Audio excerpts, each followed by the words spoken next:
Let's get the Vivosun S448 grow tent out of its box and set up. We have never used a Vivosun grow tent before, and I am really curious about the features that they have built into this one. First up, green is my favorite color, so I am not mad about these poles, and as we will see later in the video, this is the same accent color that will be on the tent fabric itself. There are 5 packages of poles that come with the tent.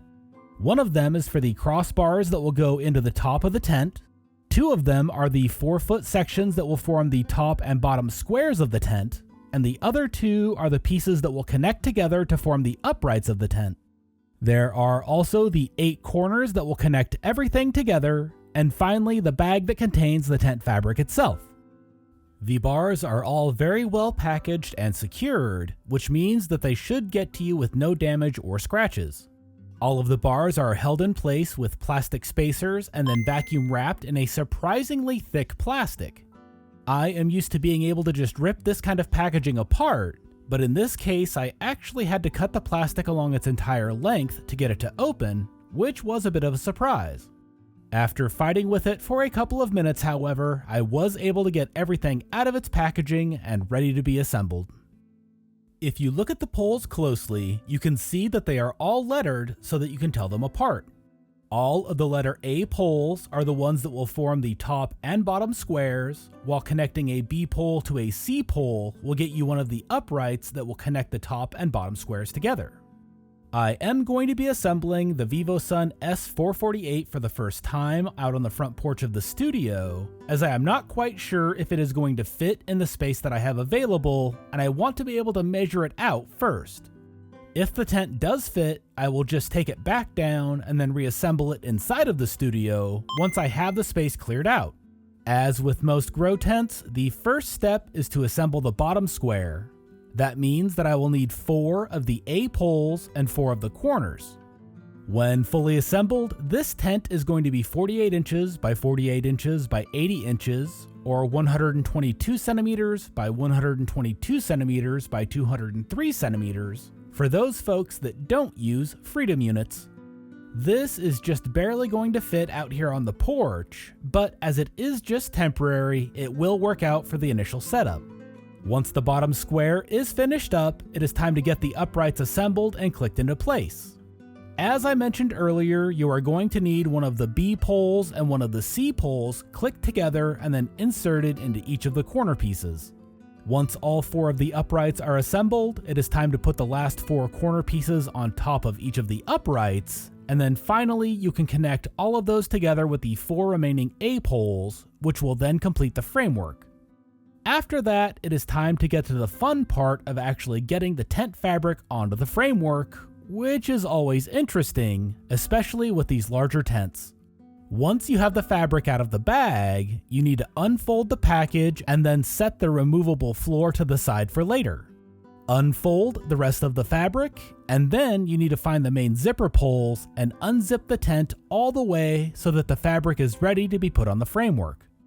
I am going to start out this time by taking the top square of the tent fabric and pulling it over the top of the framework. Once the top square is in place, I'm going to go ahead and flip the framework onto its side. In this position, I'm going to go ahead and get the side fabric in place and then flip the framework onto the top fabric that we had already put in place. This is going to let me get the bottom square pulled where it goes, which will then let me get the whole thing zipped back up. This process worked out alright, but to be honest, it would have probably been easier just doing all of this when the framework was on its side. I am not exactly tall, so getting the fabric onto the top of an 80-inch framework can be challenging. As per usual, find the way that works best for you and stick with it. After that, I'm going to flip the tent right side up, and then we can take a look at this thing.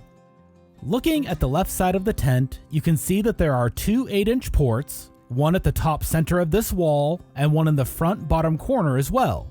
There is a rectangular vent at the bottom and a large door that you can open up to access the plants from this side, which I love to see in a tent this big. Moving around to the front, you can see the large viewing window right in the middle of the door, which makes it really easy to check on your plants without having to open the door all the way up. There is also what looks like a little pocket in the upper right side, but we will take a closer look at that later.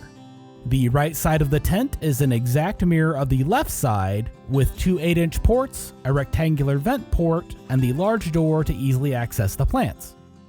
Here you can see the large viewing window and the main front door, and by rolling it up you can easily Velcro it in place for as long as you want it to be open, and then just let it back down and Velcro it closed to make sure that there are no light leaks. Remember that little pocket that I mentioned? Well, this is a cable pass-through that you can use to get your controller cables out into the front of the tent without having to use one of the 8-inch ports or cutting a hole through the fabric to get it through. Honestly, any tent these days should have something like this, as it just makes wiring up any kind of controller outside the tent so much easier. Taking a closer look at the left side of the tent, you can see just how large this door is and how easy it will make getting in here to work on your plants.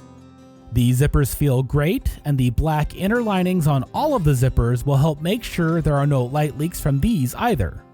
The rectangular port vents work just like the front viewing window, so that you can easily roll it up and then Velcro it out of the way when you want to use it, while securing them back down in place will make sure there are no light leaks from this part of the tent either. One final thing about this side of the tent is that they have also included a Velcro strap on the door, along with a matching one on this side of the tent that will hold the main door open while you are working in the tent, which is another really nice touch that I love to see on any grow tent. Moving to the inside of the tent, it is time to get these top bars installed. I'm going to put the single higher bar in the middle running from front to back, and the two lower bars running from left to right. You can set these up in whichever way works best for you, but this is the setup that I like, and it should support any of the equipment that I need to have in here. Looking at the left side of the tent from the inside, you can see the rectangular port at the bottom, the large door in the middle, and the two 8-inch ports that we already talked about. There is also a convenient pocket at the top of the tent on the front side, which will let you keep things like microscopes or pruners handy inside of the tent for easy access. The back wall of the tent is very simple and just has the two 4-inch ports, one at the top of the tent and one at the bottom, that let you get your power cables in here for any of the gear you want to use. You can also see the single 8-inch port at the top of the tent, and I really like that all of these ports are so large, as it gives you a lot of flexibility in setting everything up.